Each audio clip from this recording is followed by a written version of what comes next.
আমার কাছে মনে হয় যে দাজ্জাল সারা ওয়ার্ল্ডকে রুল করবে এবং সে যে হাদিসের সাথে রুটির পাহাড় নিয়ে ঘুরবে, এটা আসলে বাহ্যিক কোন রুটির পাহাড় নয়, এটা হচ্ছে অর্থনৈতিক নিয়ন্ত্রণ।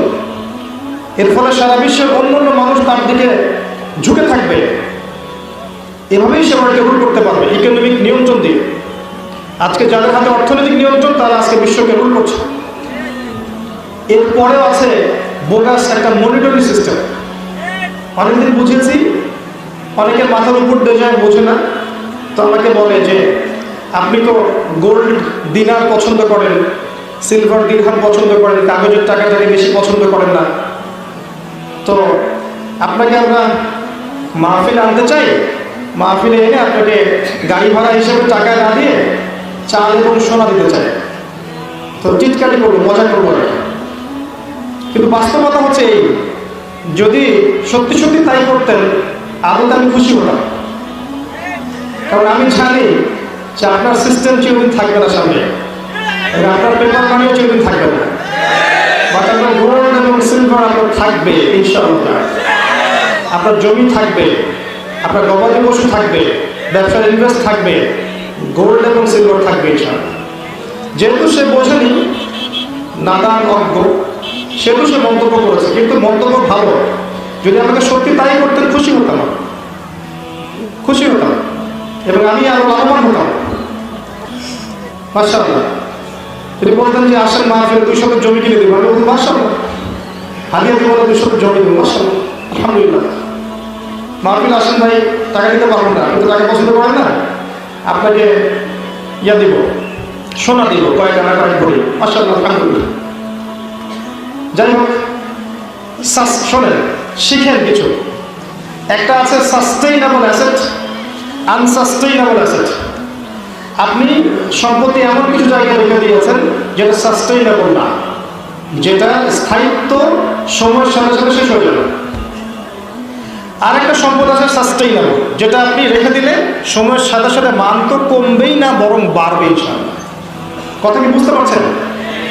আপনি 100 একর জমি কিনে রাখেন, যদি দেশের অবস্থান টিকে থাকে, অর্থনীতি সচ্ছল থাকে, স্বাবলম্বিতা থাকে, ওই জমির মান কি আগামী 50 বছরে কমবে না বাড়বে? এটা বোঝার জন্য পিএইচডি করার দরকার আছে? আপনার বাসায় ধরেন কিছু গোল্ড আছে, আপনার স্ত্রীর অলংকার আছে, সোনা রূপার ইত্যাদি, এই অলংকারগুলোর মান কি কমে যাবে? দাম কমে যাবে? এবার আপনার বাসায় আপনি রেখেছেন 50 লক্ষ টাকা, 50 লক্ষ টাকা, ইলেকট্রনিক টাকাই হোক আর কাগজের টাকাই হোক রেখেছেন। এই 50 লক্ষ টাকা উপার্জন করতে আপনার 1 বছর সময় লেগেছে, কথার কথা, ঠিক আছে? 1 বছরে 50 লক্ষ টাকা উপার্জন করেছেন, মাশাআল্লাহ। রেখে দিলেন ওই অবস্থাতেই। এটা আনসাস্টেইনেবল, কিন্তু আপনি কিন্তু সাস্টেইনেবলে রূপান্তরিত করেননি, এভাবে রেখে দিয়েছেন। কারণ চলতে ফিরতে লাগছে আমার, এটাই তো মুদ্রা। আচ্ছা, রেখে দেন 10 বছর 20 বছর রেখে দেওয়ার পরে আপনি সেটাকে বের করেন। ওই যে মানি যেটাকে আপনার উপার্জন করতে 1 বছর লেগেছিল, আপনি দেখবেন আপনার 50 লক্ষ ক্যাশ টাকার মান আর 50 লক্ষ নেই, বরং কিছুটা কমে গেছে, 40 লাখ টাকায় চলে আসছে। তখন 50 লাখ টাকাতে যদি আপনি 50 শতক জমি কিনতে পারতেন, আপনি 20 বছরের ব্যবধানে পাচ্ছেন 40 শতক জমি। আপনি মান হারাচ্ছেন, কিন্তু মান হারাচ্ছেন ভালো কথা বুঝলাম, ওই যে 50 লাখ টাকা উপার্জন করতে আমাকে যে শ্রমটা দিতে হয়েছে, যখন এটার মান অর্ধেক হয়ে গেল, আমার অর্ধেক শ্রম তো চলে গেল। কথা বোঝেন নাই? পরিশ্রম করতে হয়নি, টাকাটা উপার্জন করতে পরিশ্রম করতে হয়নি। দৈনিক 12 ঘন্টা করে পরিশ্রম করে আপনি 50 লাখ টাকা আর্ন করেছেন 1 বছরে। 50 বছরের ব্যবধানে গিয়ে দেখলেন যে আপনার টাকার মান চলে আসছে 25 লাখ টাকায়, এবং আগে যা করতে পারতেন 50 লাখ টাকা দিয়ে, এখন সেটা করতে পারছেন না। তো ওই টাকাটা আর্ন করতে যে শ্রমটা দিতে হয়েছিল, এই শ্রমটাও তো চলে গেল।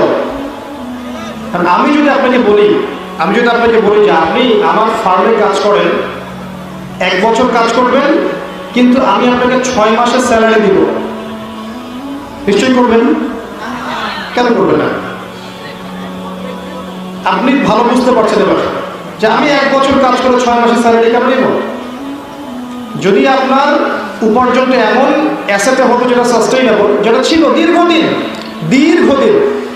আদম আলাইহিস সালামের যুগ থেকে শুরু করে নিয়ে এই মুদ্রাই চলে আসছে।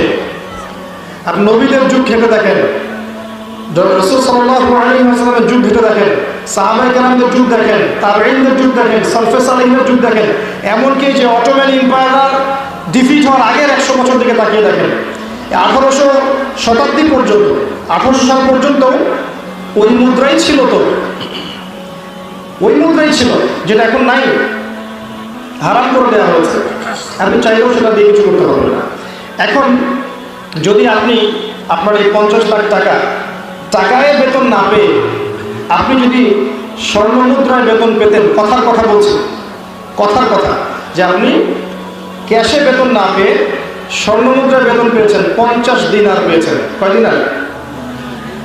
এই 50 দিনারের মান কি কমতো 6 মাস পরে, 6 বছর পরে, 60 বছর পরে, 100 বছর পরে? বুঝতে পারি না কোনটা সাস্টেইনেবল, কোনটা আনসাস্টেইনেবল। আমি আপনাকে বলে দিই, ইউরোপিয়ান সিভিলাইজেশন তারা ক্ষমতা যখন পেয়েছে তখন মার্কেট থেকে গোল্ড দিনার, সিলভার দিরহামকে ব্যান করে দিয়েছে। এটা মুসলমানরা করেনি। কারা করেছে? তারা করেছে। এই কাজ তারা যখন করেছিল ব্রিটিশ পিরিয়ডে, তখন আমাদের পাক ভারত উপমহাদেশের যারা ওলামায়ে কেরাম ছিলেন তারা প্রতিবাদ জানিয়েছিলেন। কি করেছিলেন? প্রতিবাদ জানিয়েছিলেন। আমরা গর্ব করি আমাদের সাবকন্টিনেন্টের ওলামায়ে কেরামদেরকে নিয়ে। তারা গর্ব করেছেন, তারা প্রতিবাদ করেছেন এবং তারা এর বিরুদ্ধে কিন্তু বিদ্রোহ করেছিলেন। কিন্তু ওটা কালের বিবর্তন হারিয়ে গেছে, এটা এখন নাই। শুধু এতটুকু বোঝানোর জন্য বললাম, ওই যে জাহিলিয়াতের সুদ, ওই সুদ এখনো চলছে এভাবেই, এবং এভাবেই আপনার পুরো সিস্টেমটা পরিচালিত হচ্ছে এবং আপনার টাকার মান নিয়ন্ত্রিত হচ্ছে। এতে করে মুসলিমরা দিন দিন সম্পত্তি হারাচ্ছে। শুধু মুসলিমরাই নয়, পৃথিবীর সমস্ত মানুষ যারা ওদের দাসত্ব করবে না, তাদের সবার সম্পত্তি আস্তে আস্তে আস্তে রক্তের মতো চষে ফেলবে না। কথা হয়তো বুঝতে পারছেন না। আমি শুধু এতটুকু বলছি যে একটা বিষয় জেনে রাখলেন, খালি একটা জ্ঞান ছিল, জ্ঞানটা জেনে রাখলেন।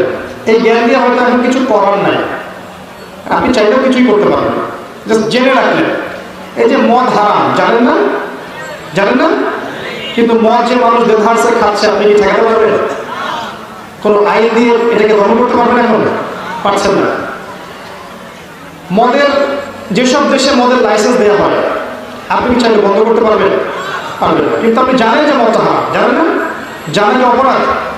আচ্ছা, আপনি জানেন না যে বেশ্যাবৃত্তি হারাম বা পতিতাবৃত্তি হারাম? জানেন না? এখন আপনি জানেন যে হারাম, কিন্তু আপনি যেখানে যেখানে পতিতালয় আছে এগুলোকে বন্ধ করতে পারছেন না। পারছেন না। কিন্তু আপনি জানেন যে এটা হারাম। আপনি জানেন যে রিবা বা সুদ হারাম, কিন্তু আপনি এটাকে বন্ধ করতে পারছেন না। জেনে থাকা জানাটাকে অপরাধ। এই যে সিস্টেমটার কথা বললাম, এটা জাস্ট জেনে রাখলেন যে সিস্টেমটা এমন করে চলছে, আর আপনি এখন কিছু করতে পারবেন না। কে করবে? ইনশাআল্লাহ ঈসা ইবনে মারইয়াম করবে।